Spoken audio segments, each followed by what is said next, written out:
হরে কৃষ্ণ।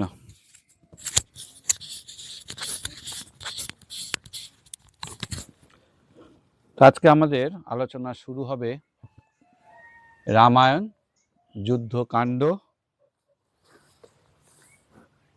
স্বর্গ 1 থেকে শুরু করি। আশা করি 10টা করতে পারবো।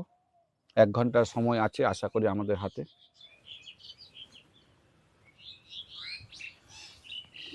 তো এবার সুন্দরকাণ্ডে আমরা দেখলাম যে হনুমানজি সীতা দেবীর খোঁজ করে দর্শন পেয়ে শ্রীরামের কাছে আসলেন, চূড়ামণি প্রদান করলেন, সমস্ত সংবাদ দিলেন। এবার শ্রীরাম হনুমানের সর্বপ্রথমে প্রশংসা করছে। প্রশংসা পাওয়ার মতো কিছু কার্য করতে হয় আমাদেরকে। প্রশংসা না করলে আমাদের কিন্তু সমস্ত কিছু আমরা প্রশংসীয় কাজ না করলে কেউ আমাদের প্রশংসা করবে না। খুব প্রীত হলেন না যে এত এত বানর সেনা গেল কিন্তু হনুমান সমর্থ হলো। এটা মহান কার্য, সাধারণ কোনো ব্যাপার নাই। যে কোথায় সীতা দেবী আছে খুঁজে নিয়ে আসা এটা বিরাট ব্যাপার, অচিন্তনীয়। হ্যাঁ, বলছে গরুর, পবনদেব এবং হনুমান এই 3 জনই কেবলমাত্র এই সমুদ্র লঙ্ঘন করে যাবে, সীতা দেবীকে খোঁজ করবে, আবার সুস্থভাবে ফিরে আসবে। এটা একটা বিরাট, সবার পক্ষে সম্ভব নয়, 3 জনই পারবে। এবং অপরাজেয়, মানে এর আগে তো অনেকেই গেছে কিন্তু জীবিত ফিরে আসেনি। যে গেছে লঙ্কাতে ওকে রাবণ মেরেই দিয়েছে। হ্যাঁ, মহাবলশালী এই হনুমান। হ্যাঁ, খুব অসম্ভব ছিল। এই তো লঙ্কিনী রাক্ষস এগুলো সব পড়া হয়ে গেছে না, তাই না? এদেরকে হারিয়ে যাবে এটা কিন্তু সাধারণ ব্যাপার নেই। এটা আমাদের মনে হচ্ছে না কোনো ব্যাপার না, হনুমান যে গেছে আমরাও যেতে পারবো। হ্যাঁ, তো এটা সম্ভব না। এবং যথাযথ কার্য সম্পাদনে সক্ষম এই যে হনুমানজি ঠিক সুন্দর করে গুছিয়ে করেছে। তখন তাকে বলছে যে এটা হলো উন্নত সেবকের চরিত্র, মানে তাকে যেটা দায়িত্ব দেওয়া হবে সেটা সে সুষ্ঠুভাবে পালন করবে। যেমন তোদেরকে দেওয়া হয়েছিল এই রামায়ণটা পড়ে, রিডিং পড়ে শেষ করা। এখন কেউ পারলো, পুরস্কারও পেল। হ্যাঁ, আবার কেউ ওই হেসে হেসে মুচকি হেসেই মুখ লজ্জা করেই পার করে দিল। সেই জন্য বলছে উন্নত সেবক আসছি, এগুলো সেবক নিয়ে আলোচনা হবে। উন্নত সেবক হচ্ছে এবং মানে এমন সেবক যাকে কাজ তো করতে দিয়েছি। আচ্ছা, রামায়ণ পড়ার সঙ্গে সঙ্গে ও কিন্তু কি করলো, 2-4 জনকে আবার ক্লাসে নিয়েও আসলো। এটা হচ্ছে উন্নত সেবক। তো হনুমানজি গেলেন সীতা খোঁজ করতে গিয়ে আরো 2-4টা কাজ করে চলে আসলেন, তাই না? এটা হচ্ছে উন্নত সেবক, মানে যা দেওয়া হলো তার থেকেও বেশি সেবা করলেন, সেটা হচ্ছে হনুমানজি করলেন। হ্যাঁ, এবং বলছে রাম যে তোমার জন্য আজকে আমার ধর্ম রক্ষা হলো। আজকে যদি নাই জানতে পারতো যে সীতা দেবী কোথায়, তাহলে রামায়ণ কি আজকে লেখা হতো? না আমরা এখন গাছের তলায় বসে রামায়ণ পাঠ করতাম? নেই তো, স্ত্রীকেই খুঁজে পায়নি রাম, তার কি তাহলে আমরা রামায়ণ পড়তাম? ভগবানের ধর্ম রক্ষা, তার স্ত্রীকে এবার ফিরে পাবে। বলছে আমাকে তুমি আমার প্রিয় সংবাদ দিয়েছো, এই সংবাদ শোনার জন্যই তো আমি খুব অস্থির হয়েছিলাম কবে আমার কানে সীতার কথা আসবে। তো আমি এখন তোমাকে পুরস্কার দিতে চাই। সুন্দর, তো কি পুরস্কার দিব? রামের কাছে তো কিছু নেই। কি আছে? কিছু আছে কি? কিছু নেই। তা তোমাকে একটা আলিঙ্গন করি বলে রাম হনুমানজিকে তখন আলিঙ্গন করলেন। খুব সুন্দর। বলছে এই আলিঙ্গনই আমার সবকিছু। একবার ভাবেছিস ভগবান যদি আমাকে আলিঙ্গন করে তাহলে কত মহাভাগ্য, মানে চরণ দর্শনই তো আমাদের কাছে বিরাট ভাগ্যের ব্যাপার। তো কি কাজ করলো যে আজকে খুশি হলো? যে গুরুদেব যদি কোনো কাজ দেয়, গুরু বৈষ্ণব যদি কাজ দেয়, বাবা মা পিতা মাতা যদি কাজ দেয়, সেই কাজটা যদি আমরা সুন্দরভাবে সম্পূর্ণ করতে পারি তাহলে বুঝবো যে আমাদের জীবনটা সার্থক হয়েছে। তো এরপর সুগ্রীবকে বললেন, হ্যাঁ, যে তুমি এবার চিন্তা করো, খোঁজ তো পেয়ে গেছি, সমুদ্র পাড়ে চিন্তা করো, কি করে অনুসন্ধান করবে চিন্তা করো, কেমন করে পার হবো চিন্তা করো। হ্যাঁ, তোমার সাথে দেখুন বানরও আছে, অনেক কোনো অসুবিধা নেই এ ব্যাপারে।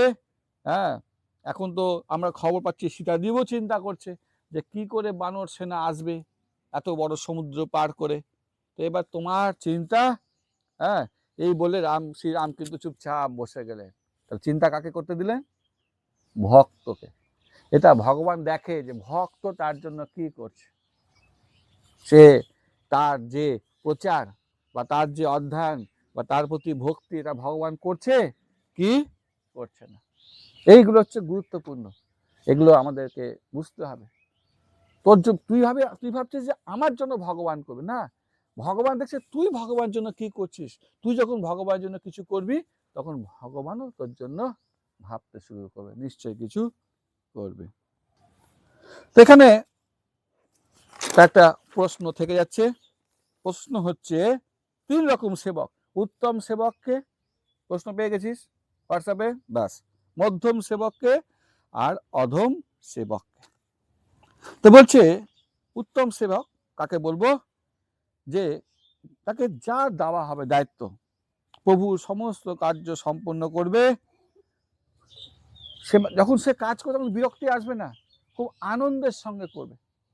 তো যেমন বিরক্ত হয়ে যায়, প্রভু রোজ বলছে পড়তে, তাই পড়ছিস, যা পরীক্ষা দিতে হয় দিচ্ছিস না।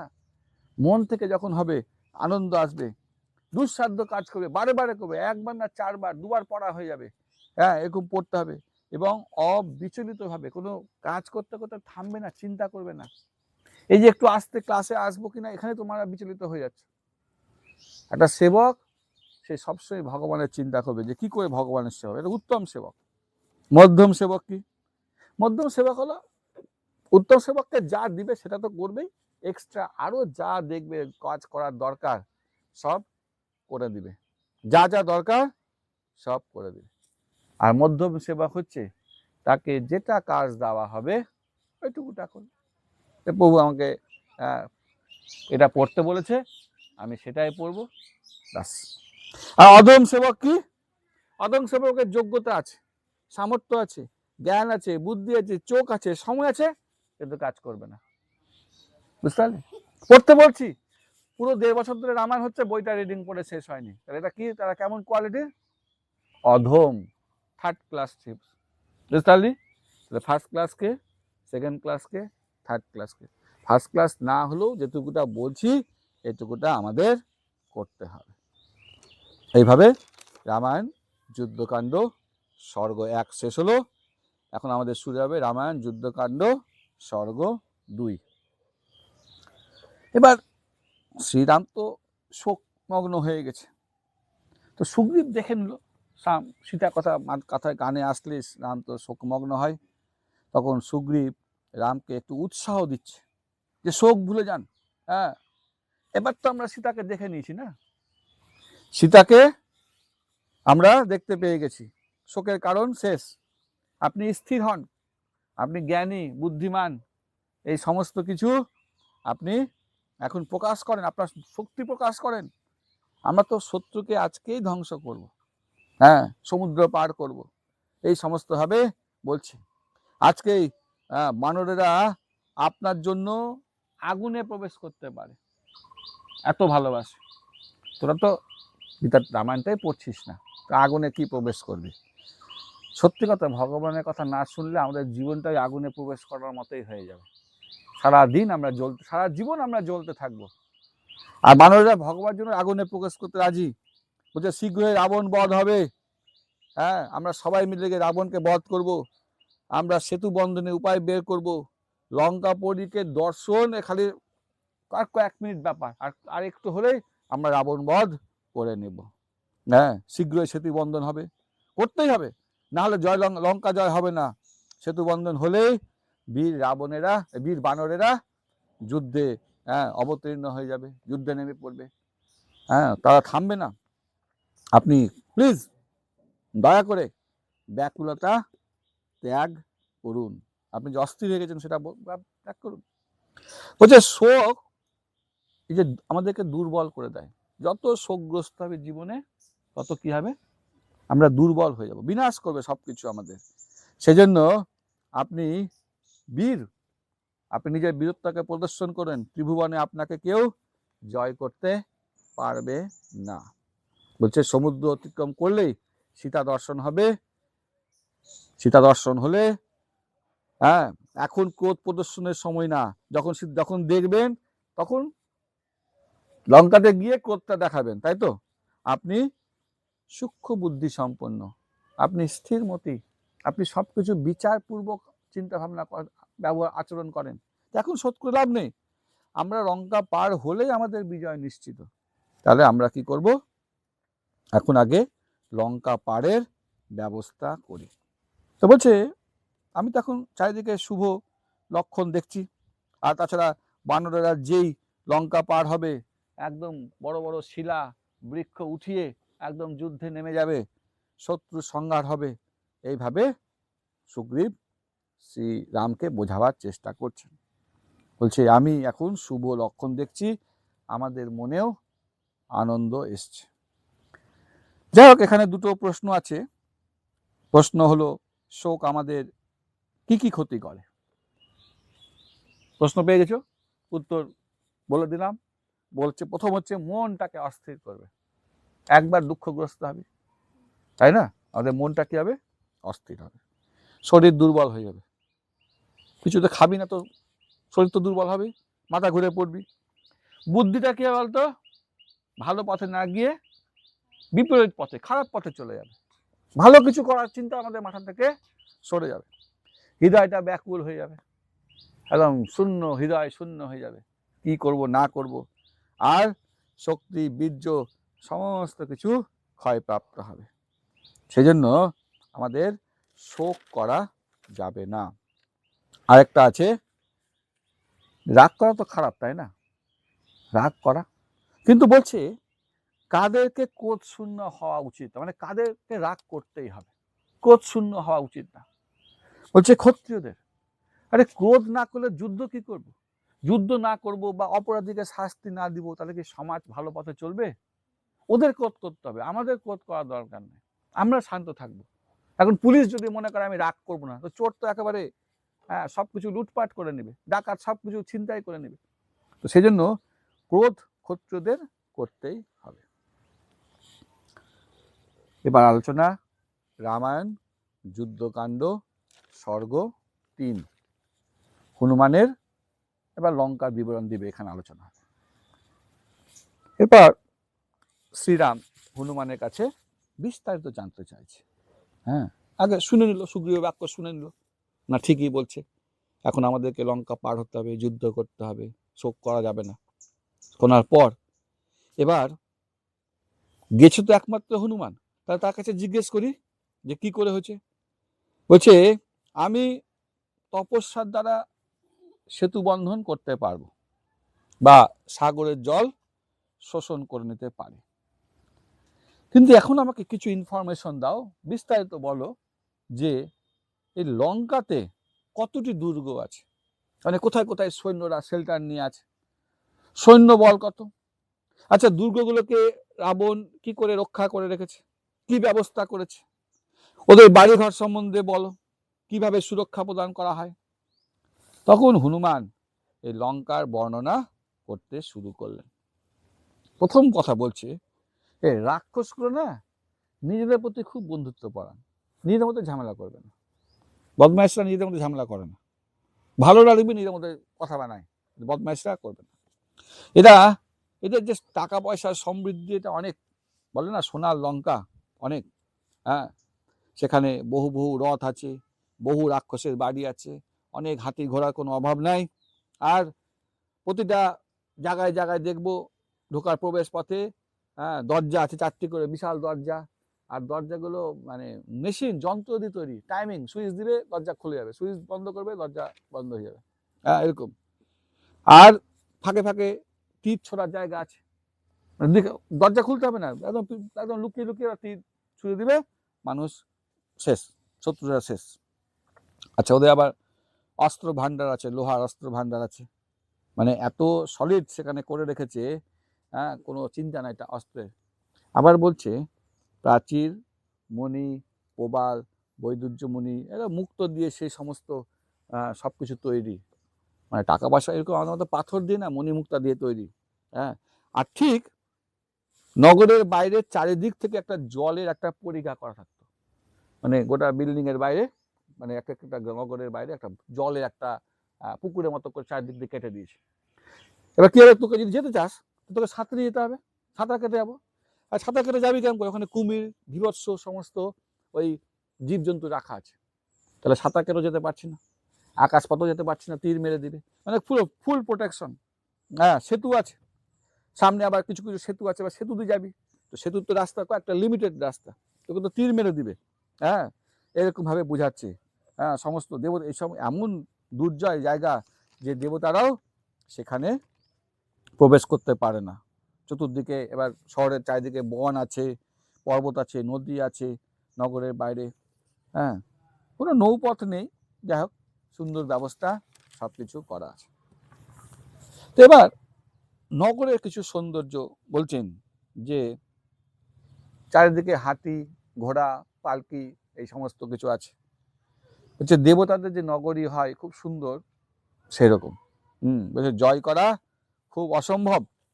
বলছে পূর্ব দ্বারে 10,000 রাক্ষস আছে, একদম অস্ত্রশস্ত্র নিয়ে খড়গ হাতে। দক্ষিণ দিকে আছে 10 লক্ষ, পশ্চিম দিকে আছে 10 লক্ষ তরোয়ালা ঢাল নিয়ে, আর উত্তর দ্বারে আছে 10 কোটি, আর মধ্যভাগে শত শত বীর যোদ্ধা সুরক্ষা দিচ্ছে, অশ্বারোহী, রথারোহী, মোট 10 কোটি, আর রাজপথের যোদ্ধারা পহরা দিচ্ছে। তার মানে প্রায় অসম্ভব হারানো। তো এখন বলছে, এবার বলছে যে হনুমান বলছে, আচ্ছা আমি না আসার আগে কিছু কাজ করে এসেছি। এটাও তো ব্যাপার, কি কি করেছে বলছে। সেতু ছিল, ভেঙে দিয়েছি, চারিদিকে জলের আস্তরণ ছিল, ও মাটি দিয়ে ভরে দিয়েছি, লঙ্কাপুরি ছিল, দহন করেছি, রাক্ষস সৈন্য ছিল 1/4 মানে 4 আনা, 100 টাকার মধ্যে 25টা রাক্ষসকে আমি মেরে ফেলে দিয়েছি। বলছে খালি এখন কি করতে হবে, সমুদ্রটা পার করতে হবে, ব্যাস বিজয় নিশ্চিত। হ্যাঁ, লঙ্কা জয় কি কি প্রয়োজন, বলছে বেশি কিছু লাগবে না, এত টেনশন নিতে হবে না। কি কি প্রয়োজন, অঙ্গদ, দিবির, মৈন্দ, জাম্বুবান, পনস, নল, নীল, ব্যাস এই কজন যাব, গোটা রাবণকে বধ করবো, সীতা দেবীকে নিয়ে চলে আসবো, কোনো ব্যাপার না, আকাশপথে চলে যাব। হ্যাঁ, সব ধ্বংস করব, সীতা দেবীকে নিয়ে আসবো। আপনি খালি আদেশ দেন, অর্ডার দেন, আমরা এক্ষুনি কি করছি, যাব, সীতা দেবী রাবণ বধ করবো আর চলে আসবো, কোনো চিন্তা নাই।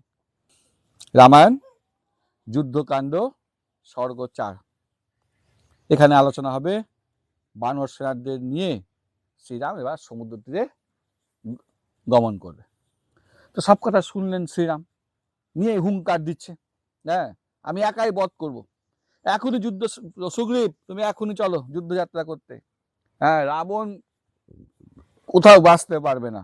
হ্যাঁ, রাবণের বাঁচার অধিকারই নেই, ও খারাপ কাজ করেছে, সীতাকে আমি নিয়ে আসবো, ফেরত নিয়ে আসবো, আমাদের বিজয় এখন নিশ্চিত।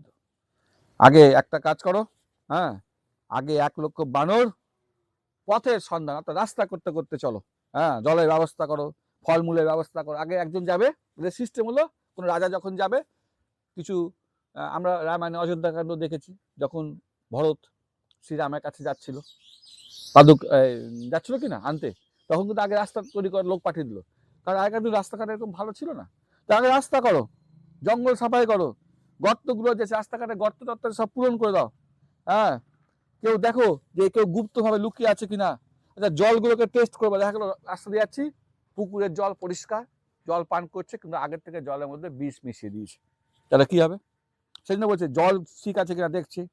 আচ্ছা যদি কেউ আছে এখানে দুর্বল, ওরা থেকে যাক, ওদেরকে নিয়ে যাব না, কোনো চিন্তা নাই, ব্যাস।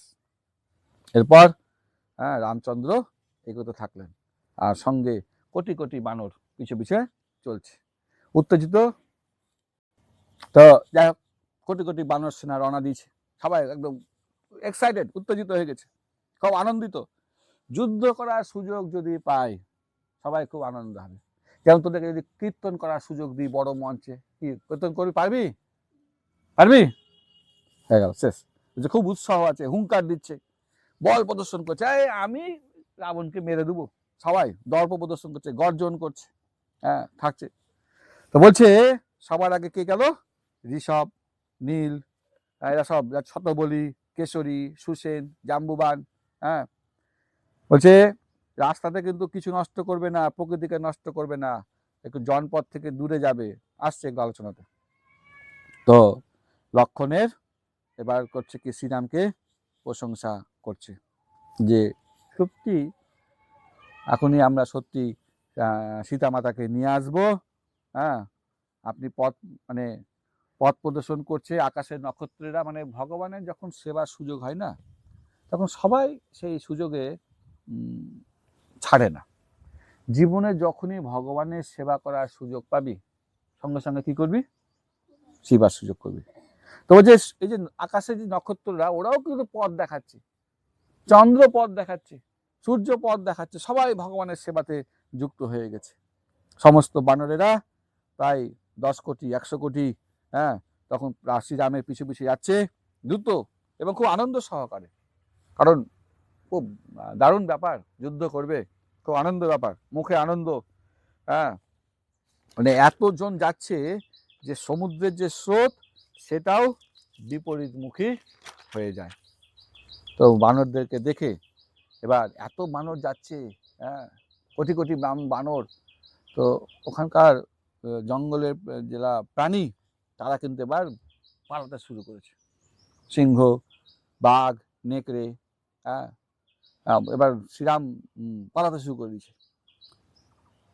এবার রাস্তাতে কিছু কিছু ব্রাহ্মণ, কি জানি এগুলো কি লেখা আছে ভুলে গেলাম, মধুপান, ফলমূল ভক্ষণ, ভিক্ষুৎ পাঠন, এগুলো শ্রীরাম আগে থেকেই বারণ করে দিয়েছিল। যাই হোক, এরপর তারা সকলে মিলে, হ্যাঁ, তারা হাতে হাতে তখনই পাথর তুলে নিয়েছে। তো শ্রীরাম তখন এরপর মহেন্দ্র পর্বতে পাদদেশে চলে আসলেন, নিতে আসলেন। তারপর আস্তে আস্তে পাহাড়ের উপরে উঠলেন, উঠে বিরাট সমুদ্রকে দেখছে। বিরাট সমুদ্র দেখেছিস? কেউ দেখেছিস? দেখিসনি। সমুদ্র দেখেছে, জলাশয়, বিশাল জলাশয়, ভয়ঙ্কর শব্দ। হ্যাঁ, চলে পৌঁছে গেলেন। তো শ্রীরাম আদেশ দিলেন, আগে সমুদ্র লঙ্ঘনের উপায় বের করব, সকল বানরেরা এক জায়গায় বসো, উপযুক্ত সময় আসতে গেলে আমরা সমুদ্র লঙ্ঘন করব। কারণ এবার সব বানররা চলে আসলো। আসার পর না দুটো সমুদ্র দেখতে লাগছে, একদিকে বানরদের জনসমুদ্র, একদিকে বিশাল জলের জনসমুদ্র, দুটো সমুদ্র হয়ে গেছে। হ্যাঁ, এবং বানররা গর্জন করছে এবং ফের মাঝে মাঝে ওরা সমুদ্রের সৌন্দর্য দেখছে, খুব সুন্দর সমুদ্র দেখতে, সন্ধ্যাবেলা এবং যদি পূর্ণিমা বা আশেপাশে রাত্রি থাকে খুব সুন্দর লাগে। সেখানে স্রোত থাকে, ফেনা থাকে, একটা গর্জন থাকে, একটা জোয়ারের আকর্ষণ থাকে, জলের উচ্ছ্বাস থাকে। সমুদ্রে সাঁতার কাটতে পারিস তোরা? তো সমুদ্রে গিয়ে খুব আনন্দ পাবি, একবার নিয়ে যাব। হ্যাঁ, সমুদ্রে মানে দেখা মনে হচ্ছে না বানর আর বানরদের সমুদ্র আর জলের সমুদ্র মানে যেন মিশে গেছে। ধীরে ধীরে বানরেরা এবার প্রথমে বিস্মিত হলো, তারপর স্থির হয়ে তারাও স্থির হয়ে গেল। হ্যাঁ, এবার সমুদ্রের গর্জন দেখে তারা স্থির হয়ে গেল। এখানে একটা প্রশ্ন আছে, প্রশ্নটা মনে রাখবে। কিষ্কিন্ধা থেকে সমুদ্র তটে যাবার সময় শ্রীরাম বানরদের কি কঠোর নির্দেশ দেয়? মানে যখন কিষ্কিন্ধা থেকে সমুদ্র তীরে যাবে, বানর তো এমনি উৎপাতে করে সবসময়, তো কি নির্দেশ দেবে? তো 3টা কথা বলেছে, যে গমন পথে কেউ উপদ্রব করবে না। মানে এখান থেকে যাচ্ছি, ওর বাড়ি 2টা ডাল ভেঙে নিলাম, ওর বাড়ি 2টা আম পেড়ে নিলাম, ক্লাস থেকে যাচ্ছি, রামায়ণ ক্লাস থেকে যাচ্ছি, কিন্তু ওই ফুল চুরি করা, ডাল পাড়া, একে গালি দেওয়া, কুত্তাকে দেখে লাথি মারা, এগুলো স্বভাব থেকে গেছে আমাদের, এগুলো কিছু করবে না। 2 নম্বর, কারোর কোনো বস্তুর ক্ষতি করবে না। তাহলে কেউ জল ভরে রেখেছে, দিলে উল্টিয়ে, না, এরকম কিছু করা যাবে না।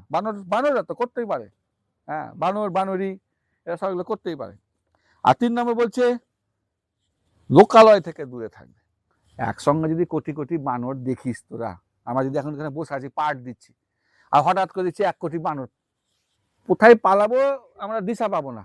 তো এই জন্য বলছি একটু দূরে থাকবে ভাই, ওরা একটু ভয় টয় পাবে, এইসব করবে। রামায়ণ যুদ্ধকাণ্ড স্বর্গ 5। তো সীতা দেবীর জন্য সমুদ্র তটে পৌঁছেছে, আবার শোক প্রকাশ। এবার লক্ষণকে বলছে, হ্যাঁ নীলকে বলো একটু তাড়াতাড়ি একটু ব্যবস্থা করতে। মানে সীতাকে তো কতদিন ধরে দেখিনি, আর যত সময় যাচ্ছে আমার কিন্তু দীর্ঘ হচ্ছে, আমার শোক বাড়ছে না। হ্যাঁ, আর ওই যে সীতাকে সময় দিয়েছিল কদিন রে, এখন কটা মাস বাকি আছে? 2 মাস বাকি আছে। তো 2 মাস বাকি আছে, সময়টা কেটে যাচ্ছে, হয়তো আর তো হয় আর 1 মাস বাকি আছে, এইভাবে বুঝাচ্ছে। পূর্বে হা নাথ বলে অনেক চিৎকার করে আমার হৃদয়কে ব্যথিত করেছিল। তো এখন হ্যাঁ আমি এবার সীতাকে খুব শীঘ্রই দর্শন করতে চাইছি। বলছে সমুদ্রের জল খুব শীতল আর হাওয়াও খুব শীতল। সাধারণত আমাদের মনে দুঃখ হলে আমরা কি করি, কোনো জায়গায় গিয়ে বসে থাকি, হাওয়া লাগলে তো মনে দুঃখটা কমবে নাকি, করিস কি? তো বলছে আমার এগুলোতে ঠান্ডা হচ্ছে না, কারণ আমার হৃদয়ে এখন সবসময় কি হচ্ছে, জল আর আমাকে শান্ত করতে পারছে না। হ্যাঁ, তো বলছে আমার শরীর এখন দগ্ধ হচ্ছে, কিসের? প্রেমের অগ্নি দ্বারা। ভালোবাসে না, ভালোবাসে তো। তুই কাউকে ভালোবাসিস? কাউকে ভালোবাসিস না? ভগবানকে ভালোবাসিস না? বাবা মাকে ভালোবাসিস না? তো বলছিস যে ভালোবাসি না। ও বাবা মা কেউ কেউ না নাকি, ভগবান কেউ না নাকি? তাহলে ভালোবাসা মানেই বয়ফ্রেন্ড গার্লফ্রেন্ড, বাহ। তো যাই হোক, আমার বেঁচে থাকার একমাত্র কারণ হচ্ছে সীতা। সীতার কথায় স্মরণ করেই আজকে আমি বেঁচে আছি। হ্যাঁ, কবে যে তাকে দর্শন করব, তাকে আদর করব, কবে তাকে আলিঙ্গন করব। হ্যাঁ, এখন তো রাক্ষসীদের মাঝখানে আছে, শয়ন করছে। কবে রাবণ বধ করে সীতার সমস্ত কষ্ট আমি কি করব, দূর করব। সীতা আনন্দ পাবে, তার মুখে সুন্দর হাসি দেখব। হ্যাঁ, এই করে সে ভাবছে। হ্যাঁ, বলছে সীতার শোকটা হচ্ছে নোংরা মলিন কাপড়ের মতো। আমার যখন কাপড়টা পুরাতন হয় আমরা কি করি, চেঞ্জ করে দিই। এখন ওই আমি যখন সীতাকে দেখবো, সীতা আমাকে দেখবে, আমাদের মনটাও এবার আনন্দ মগ্ন হয়ে যাবে। এই করতে করতে সূর্যাস্ত হয়ে গেল। শ্রীরাম তখন কি করলেন, সন্ধ্যা আরাধনায় অর্থাৎ জপ করতে বসে গেলেন। দেখ, যত কিছু হোক, দিনে 3 বেলা কিন্তু জপ করতে ভুলে না, বুঝতে পারলি? ঠিক। এখানে একটা প্রশ্ন আছে, শ্রীরামের মতামত অনুযায়ী কিভাবে সীতা দেবীর মানসিক ক্লেশ দূর হবে? বুঝতে পারলি? সীতা দেবী তো মনে তো একটা কষ্ট, দূর হবে কি করে? বলছে রাক্ষসরাজ রাবণের বুকে যদি আমি তীর মারি, তাহলে সীতা দেবীর সমস্ত দুঃখ দূর হবে। ঠিক, আমার দুঃখ কেমন করে দূর হবে? কি করে দূর হবে আমার দুঃখ? রোজ রোজ রোজ পড়াশোনা করে নিলে। বাহ, এই তো বুঝে গেছিস, তুই দুঃখটা দূর করে দিস আমার। ঠিক, আর দিব এটা। এদিকে এবার সমুদ্রের এপারে কথা হলো, এবার ওইদিকে রাবণের কি অবস্থাটা এবার আমরা একটু ভালো করে বুঝি। দুদিকে তো চলছে, হনুমানজি চলে গেছে, তার মধ্যে এবার রাম আসবে। এবার রাবণ হ্যাঁ তখন সব রাক্ষসদেরকে ডাক দেখছে, একটাই বানর এসেছিল, কটা এসেছিল? একটাই। দেখ কি কি করলো, সীতাকেও দেখে নিল, লঙ্কাকেও জ্বালিয়ে দিল, রাক্ষসদেরকেও হত্যা করে দিল, প্রাসাদও ধ্বংস করে দিল, যজ্ঞশালাও ধ্বংস করে দিল। কটা বানর? একটা। চিন্তায় পড়ে গেছে তো, এখন বলেন কি করব? হ্যাঁ, পরামর্শ দিন, যুক্তি দিন, কি করে মঙ্গল হবে। হ্যাঁ, শ্রীরামের বিষয়ে একটু বলছে। এবার সে বুঝাতে শুরু করেছে যে 3 প্রকার ব্যক্তি হয়, 3 প্রকার ব্যক্তি হয়। একটা হচ্ছে উত্তম জন, একটা হচ্ছে মধ্যম জন, একটা হচ্ছে অধম পুরুষ। উত্তম পুরুষ, মধ্যম পুরুষ, অধম পুরুষ। তো উত্তম পুরুষ হচ্ছে অন্যের ভালো চায়। আছে কেউ আশেপাশে অন্যের ভালো চায়? হ্যাঁ, বন্ধুর সুখ দুঃখে সমান ভাগিদার হবে। তোর দুঃখে আমার দুঃখ, তোর সুখে আমার সুখ, আর সব সময় সহায়তা করবে, হেল্প করবে, হেল্পফুল। তুই পড়ছিস না, নোটস লাগবে, নোটসে হেল্প করবে, ক্লাসে আসছিস না হেল্প করবে, বাড়ির কাজে হেল্প করবে, সব সময় তোর ভালো চাইবে। এটা হচ্ছে উত্তম, হ্যাঁ উত্তম ব্যক্তি। এইরকম ব্যক্তি আমাদেরকে সঙ্গ করতো, যে আমার উন্নতি চাইছে পারমার্থিক। হ্যাঁ, এরকম ব্যক্তিকে যদি গিয়ে বলিস যে চল আম চুরি করতে যায়, কি করবে?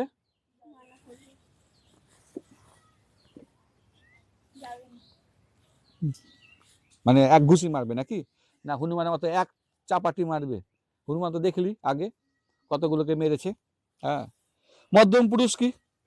মধ্যম পুরুষ মোটামুটি বিচার বিবেচনা করে, কিন্তু সমস্যা হচ্ছে একাই সব কাজ করবে, ভক্তি করবে একাই। উত্তম পুরুষ ভক্তি করবে তো 10 জনকে নিয়ে আসবে, মধ্যম পুরুষ একাই ধর্মের মতে মনোযোগ করবে, একাই সব কাজ করবে। হ্যাঁ, ভালো, তবু ভালো। কিন্তু অধম পুরুষ যারা আছে তারা কিন্তু কোনো গুণের বিচার না করে সমস্ত কর্ম করে থাকে। তো এই অধম পুরুষ না গুণের বিচার করবে, না শাস্ত্র বিচার করবে, না দেবতাদের কোনো নির্দেশ মানবে। হ্যাঁ, আর একবার শুরু করলো মাঝপথ থেকে ছেড়ে চলে যাবে। রামায়ণ ক্লাস শুরু করলি, তোরা ঠিক আছিস, মধ্যম পুরুষ আছিস, কিন্তু কতজন ছেড়ে চলে গেল, তাই না? 50 জন দিয়ে শুরু হয়েছিল, এখন 9 জনে 8 জন টিকটিক করছিস, তো 8 জন আছিস, বাকিরা ছেড়ে চলে গেল। মানে এরা শুরু তো করলো কিন্তু আর থাকলো না। এবার বলছে এই যে মন্ত্রণা দিই না আমরা, লোককে বুদ্ধি দিই না, বলছে এটাও 3 প্রকার। তাহলে ব্যক্তি 3 প্রকার আর বুদ্ধিটাও 3 প্রকার। উত্তম মন্ত্রণা কি? ধর তুই আমার কাছে পরামর্শ নিতে এসছিস, তো পরামর্শ উত্তর তো দিব, কাম করে দিব শাস্ত্রের বিচারে। এটা হলো উত্তম মন্ত্রণা। শাস্ত্রে যা লেখা আছে রেফারেন্স দিয়ে মানে বুঝাতে হবে যে এখানে এটা ঘটেছে, এইভাবে এটা করতে হবে। যেমন যে কোর্টে যে কেসগুলো হয়, কি করে হয় জানিস? একটা কেস হলো, দুই পক্ষের মতামত দিচ্ছে, তখন উকিলরা এরকম বলবে না যে এরকম না, ওরা একটা রেফারেন্স দিবে যে অমুক বছরে এই লোকটা এই করেছিল, তাকে ছেড়ে দিয়েছিল। আবার এই উকিল বলবে অমুক বছরে এই কাজটা করেছিল, তো জজ সাহেব তাকে 2 বছরের জেল দিয়েছিল। এবার জজ সাহেব চিন্তা করবে যে এটা কোন দিকে যাবে, সেটা রেফারেন্স দিবে। তো উত্তম মন্ত্রণা হচ্ছে শাস্ত্র নির্দেশ দিবে। সবসময় দেবী আমাদের ক্লাস দিই তখন কোট করি, শ্লোক কোট করি। কেন কোট করি? না, আমি নিজের মনে বলছি না, আমাকে শাস্ত্রসম্মত কথা বলতে হবে।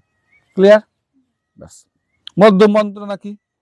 আলোচনা করব সবাই মিলে, করে একটা সিদ্ধান্তে আসবো ভালো। হ্যাঁ হ্যাঁ, মানে চিন্তা করবো কিসে ভালো হবে না হবে, বিচার বিবেচনা করে। শাস্ত্র নাও থাকতে পারে, কিন্তু একটা ভালো সিদ্ধান্তে আনা যাবে। আর অধম মন্ত্রণা কি? 5 জন মেরে বসলাম, আমার কথা শুনতে হবে না, আমি জোর করে আমার কথাটাকেই করে দিলাম। হ্যাঁ, মঙ্গল হোক না হোক আমার কথা শুনতে হবে। তো এখন এই 3 প্রকার মন্ত্রণা আছে। তো এখন বলছে রাবণ বলছে যে এখন কিন্তু মন্ত্রণার খুব প্রয়োজন, আলোচনার খুব প্রয়োজন। কেন? তাহলে সঠিক কার্য করতে পারবো। ভালো করে মনে রাখ, রাবণ কিন্তু বলছে সঠিক কার্য করতে পারবো। রামচন্দ্র বানর সেনা নিয়ে আসছে। হ্যাঁ, লক্ষণ শীঘ্রই সমুদ্র অতিক্রম করবে বা সমুদ্রকে শোষণ করবে। হ্যাঁ, বানরেরাও পরাক্রমী, তাদের সঙ্গে লড়াই নিশ্চিন্ত। তাহলে কি করবে? তোমরা আপনাকে উপযুক্ত পরামর্শ দাও। যারা লঙ্কার হিত চাইছো, সৈন্যদের হিত চাইছো, আমাদের হিত চাইছো, তারা এখন পরামর্শ দাও। দেখ, আগে কিন্তু পরামর্শ করেনি, এবার কিন্তু ঠেকাতে পড়েছে, শুনে নিয়েছে যে রাম আসছে, এবার কিন্তু পরামর্শ চাইছে। এখানে 7টা প্রশ্ন আছে এই 6 নম্বরে। প্রথম প্রশ্ন হচ্ছে বিজয় লাভের মূল মন্ত্র কি? কোনো কিছু বিজয় করার মূল মন্ত্র কি?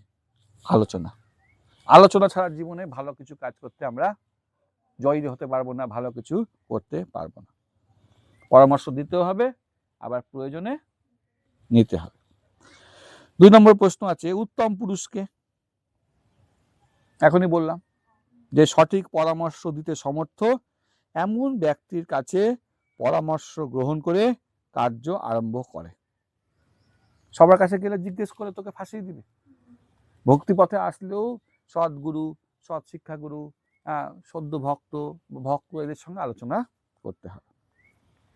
এতে এরা দেবতাদের সহায়তাও পায়, এরা হচ্ছে উত্তম পুরুষ। আরেকটা প্রশ্ন হচ্ছে মধ্যম পুরুষকে।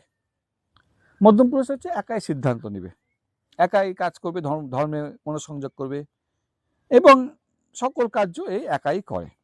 সফলতা আসতেও পারে, নাও আসতে পারে। তারপর প্রশ্ন হচ্ছে অধম পুরুষকে। অধম পুরুষ হচ্ছে কাজ করার আগে ভালো মন্দ বিচার করবে না, এটা করা উচিত উচিত না এরকম কোনো নাই, কোনো শাস্ত্রের সম্মতি নাই, নেওয়ার প্রয়োজন মনে করে না, দেবতাদেরও আশ্রয় নেয় না, কার্য শুরু করে কদিন পরে ছেড়ে দেবে। বুঝতে পারলি তোদের মতো নাকি? আচ্ছা, এবার বলছে উত্তম মন্ত্র নাকি?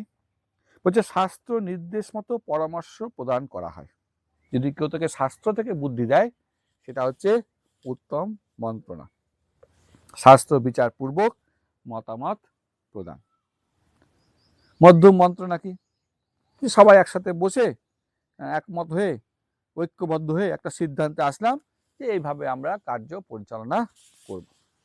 হ্যাঁ, ধর একটা মন্দির তৈরি হবে, তো মন্দিরটা কোন দিকে মোটামুটি আলোচনা হলো। তাহলে অধম মন্ত্র নাকি? প্রতিযোগিতামূলক আলোচনা করে এক সিদ্ধান্তে আসবে কিন্তু পরিণাম মঙ্গলময় হবার সম্ভাবনা থাকে না, সেই মন্ত্রণা হলো অধম মন্ত্রণা। মধ্যম মন্ত্র নাকি? বহু মতাবলম্বী শেষে একমত হয়ে ঐক্যবদ্ধ হয়ে যখন একটা সিদ্ধান্তে আসে তখন তাকে বলা হয় মধ্যম মন্ত্রণা। হ্যাঁ, সে কথাতে জিতলো, তার কথা মতো চলবে। আর উত্তম মন্ত্র নাকি? শাস্ত্র নির্দিষ্ট মত পরামর্শ প্রদান করা হয়, শাস্ত্রের বিচারপূর্বক মতামত প্রদান করা হয়। এবার 7 নম্বর, রাক্ষসগণ এবার রাবণকে উৎসাহ প্রদান করছে। হ্যাঁ, হাত জোর করে, আপনি চিন্তা কেন করছেন? আপনার সৈন্য বিরাট, বিশাল সংখ্যক সৈন্য, বলশালী রাক্ষসরা আছে, অস্ত্র ভাণ্ডারও বিরাট, পরিগ আছে, শক্তি আছে, মূল আছে, পট্টিস আছে, কুন্ত আছে, আপনি বিষণ্ণ হচ্ছেন কেন? আর পূর্বে তো আমরা বহু যুদ্ধ করেছি, করছে কিনা? কি কি যুদ্ধ করেছি? পাতাল লোক জয় করেছি, কুবেরকে জয় করেছি, যক্ষদেরকে জয় করেছি, ময় দানবকে জয় করছি, মধু দানবকে জয় করেছি, রসাতল জয় করেছি, বরুণ পুত্রকে জয় করেছি, যমের সেনাকে হারিয়েছি। যমরাজের সেনাকে হারিয়ে দিয়েছি, এত মরবে কি?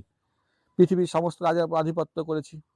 আচ্ছা, আপনার পুত্র ইন্দ্রজিৎ ও মহেশ্বরের শিবজির কাছে বর পেয়েছে, দেবতাদেরকে একাই হারিয়েছে।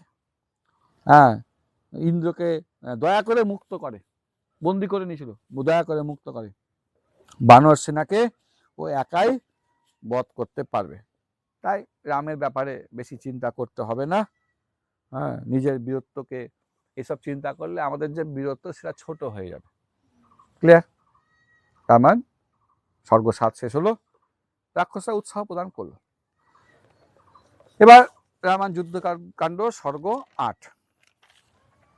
এবার প্রহস্ত এবার স্পেশালি রাবণকে এবার উৎসাহ দিচ্ছে, হনুমানের কাছে হেরেছি তো কি হয়েছে, তখন অত মানে মন দিয়ে যুদ্ধ করিনি, খেয়াল করিনি, আমি অসতর্ক ছিলাম, বুঝতে পারিনি, একটা বানর তো, আমরা মন দিয়ে যুদ্ধ করি, ওই জন্য হেরে গেছি। হ্যাঁ, পূর্বে দানব, দেবতা, গন্ধর্ব, পিশাচ, পক্ষী, সর্প সকলকে ধ্বংস করে আপনি সকলকে ধ্বংস করেছেন, এত সামান্য মানুষ, এখন আজ্ঞা করলে পৃথিবীকে আমি না বানর শূন্য করে দেব। হ্যাঁ, আমি বানরদের থেকে রাক্ষসদের রক্ষা করবো, আমি একাই। এবার দুর্মুখ ছিল পাশে বসে, ডায়লগ মাত্র তো ওস্তাদ, দেখবি না যুদ্ধ শুরু হবে কি হবে, তত পড়ে নিয়েছিস। বলছে রাক্ষসদের উপর অত্যাচার সহ্য করবো না, অনেক অপমান করেছে, বাড়িঘর জ্বালিয়ে দিয়েছে, অপমান তো হবে, আমি একাই সমস্ত বানরদেরকে হত্যা করব। তখন পিছন থেকে বজ্র দংষ্ট চলে এসছে। হ্যাঁ, বলছে পরিখ দিয়ে সমস্ত বানরদের হত্যা করব, মানুষ রূপে যাব, ছল করে রাম রাক্ষসকে হত্যা করব, বিভিন্ন অস্ত্র দিয়ে গিয়ে মারব। তোরা তো একটু বল যে আমিও আর 1 মাসের মধ্যে রামায়ণ কোর্স কমপ্লিট করে দেবো, মাঝে মাঝে এরকম তো বলবি, তাহলে তো একটা আনন্দ পাবো। ঠিক। এবার কুম্ভকর্ণের পুত্র নিকুম্ভ বলছে আপনারা বসে থাকেন, আমাদের সুস্মিতা বলছে আমি একাই রামায়ণ কোর্স কমপ্লিট করে আমি ক্লাস শুরু করে দেবো, তার কোনো টেনশন নেই, ঠিক কিনা? ব্যাস, বসে থাকেন, আমি একাই বধ করবো।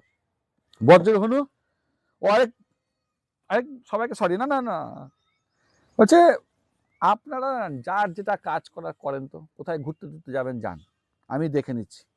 আমি বানর সেনাকে ভক্ষণ করব। হ্যাঁ, সুস্থ থাকুন। একটু বার্লি নামক মদ বের করব, আর মদের চাট হিসাবে একটা করে বানর ধরবো আর খাবো। বাহ, কি সুন্দর না, একাই হত্যা করবো। ব্যাস, শুরু করলো।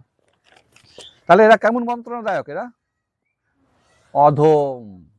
এবার আসছে উত্তম মন্ত্রণা প্রদানকারী বিভীষণ। কি বলছে এবার শুন।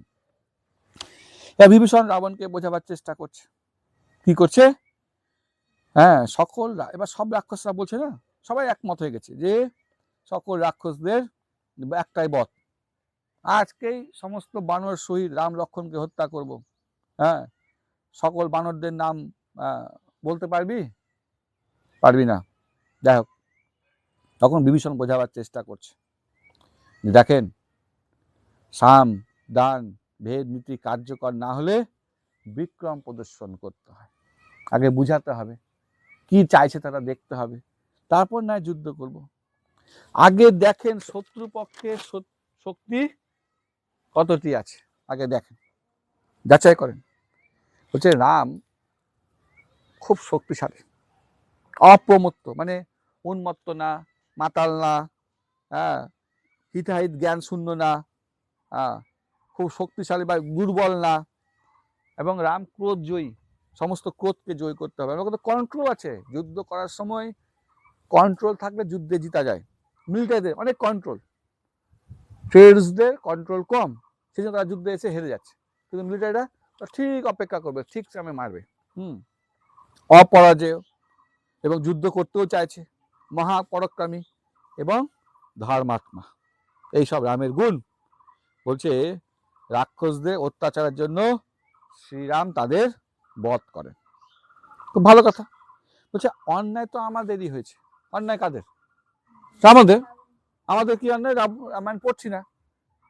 আর রাবণের কি অন্যায়? সীতা দেবীকে নিয়ে এসছে, তো তাকে ফিরিয়ে দেন, তাহলে তো সমস্ত অশান্তি চলে যাবে।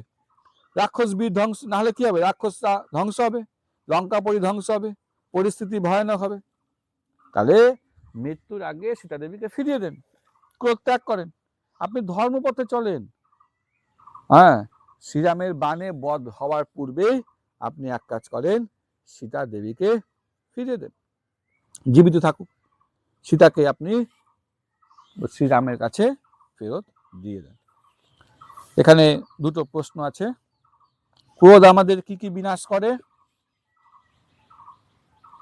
1 নম্বর সুখ, 2 নম্বর হলো ধর্মের পথ, 3 নম্বর আনন্দ, 4 নম্বর কীর্তি, সব নষ্ট করবে। মোটামুটি বুঝতে পারলি?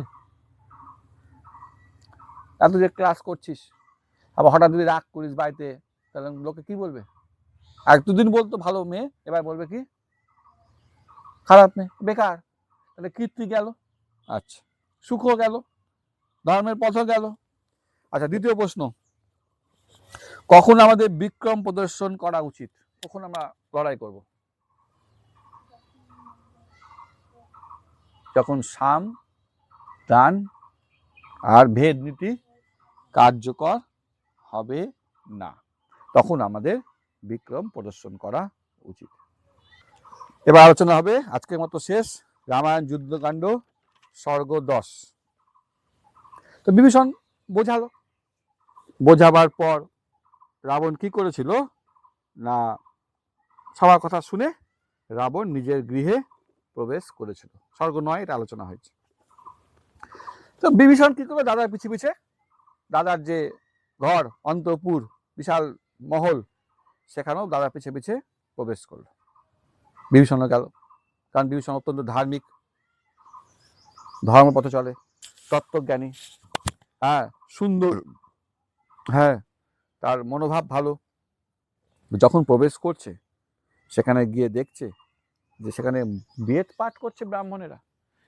রাবণের মহলে সবসময় বেদ পাঠ হয়, ব্রাহ্মণদের দর্শন করলেন, আছে সবাই ভালো, কিন্তু এমন সে সে কামুক ব্যক্তি যে মাঝে মাঝে মাথা তার কাজ করে না। তারপর দেখলেন বুদ্ধিমান অমাত্যদের বসার স্থান আছে, ব্রাহ্মণেরা পূজা করছিল, হ্যাঁ, বিভীষণকে তারা প্রণাম জানালো। তো বিভীষণ গিয়ে রাবণের সামনে দাঁড়ালো, গিয়ে প্রণাম নিবেদন করলো। এটা কি বলে? শিষ্টাচার। যাই হোক, তো রাবণকে দেখে প্রণাম নিবেদন করলেন, এটা একটা শিষ্টাচার। স্কুলে গেলেও আমাদের কি করতে হয়? স্যারদেরকে প্রণাম করা আছে, আগেকার দিনে করতো, এখন ছেড়ে দিছিস। বলছে মহারাজের জয় হোক, এইসব বলে হ্যাঁ রাবণ তাকে আসন দিল, আসনে বসলো। হ্যাঁ, অন্যান্যরাও বিভীষণকে প্রণাম করলো। এবার বিভীষণ নিজের বক্তব্য বলতে শুরু করলো। কি বক্তব্য? যে জব থেকে সীতা এসছে, এখানে কিন্তু বিভিন্ন অশুভ লক্ষণ দেখা যাচ্ছে।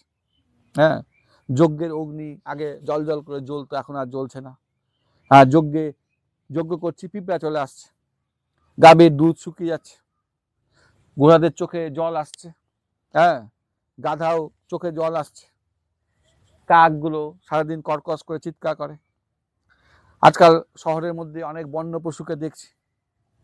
হ্যাঁ, শকুনেরা লঙ্কাপুরীর চূড়াতে বসে থাকছে। হ্যাঁ, এইসব অশুভ লক্ষণ। একটা কাজ করেন, সীতাকে ফিরিয়ে দেন। উচিত, আমাদের প্রায়শ্চিত্ত করা উচিত। এটাকে ফিরিয়ে দেওয়াই হিতকর হবে, অর্থযুক্ত হবে, যুক্তিসঙ্গত হবে, উপযুক্ত হবে। এসব বুঝাবার চেষ্টা করছে। অপরাধ দিবেন না, মানে আমি তো ছোট আপনার, তবে আমার কথা শুনেন। তো অনেকে এরকম মন্ত্র দিতে সংকোচ করছে, মানে সামনাসামনি এসে রাবণকে রাবণের বিরুদ্ধে বলবো, এটা তো সাহস নাই, রাবণ যদি মেরে দেয় বলছে। তো এইসব শুনে রাবণের ভালো লাগলো না, গায়ে জ্বর চলে এসছে। ভালো কথা শুনতে আমাদের কেমন লাগে? ভালো লাগে? ব্যাস, ভালো লাগে না। তো রাবণ বলছে আমি কোনো ভয় দেখতে পাচ্ছি না। হ্যাঁ, সীতাকে ফেরত দিতে পারবো না। এখন কাজ করো, এখন তুমি এখন বিদায় নাও। বলছি দেবতারা যদি সহায়তা করে, লক্ষণের দাদা রাম আমার সামনে স্থির থাকতে পারবে না। তার মানে রাবণ, বিভীষণ যে এত সুন্দর করে বোঝালো, মন্ত্রণা দিল, রাবণ কিন্তু একটা কথাও, ঠিক যেমন তোদেরকে এতদিন ধরে বুঝাচ্ছি, তারপর তোরাও কিছু শুনিস, কিছু শুনিস। আমি এরকম বলছি না, হ্যাঁ, তোরা হচ্ছিস মধ্যম সেবক নাকি। এইভাবে আলোচনা হলো। চিন্তা নাই, ক্লাসটা একটু পরে রিপিট পেয়ে যাবি, দিয়ে দেবো তোদেরকে। হরে কৃষ্ণ কৃষ্ণ কৃষ্ণ হরে হরে, হরে রাম রাম রাম হরে হরে। শিল প্রভুপাদ কি।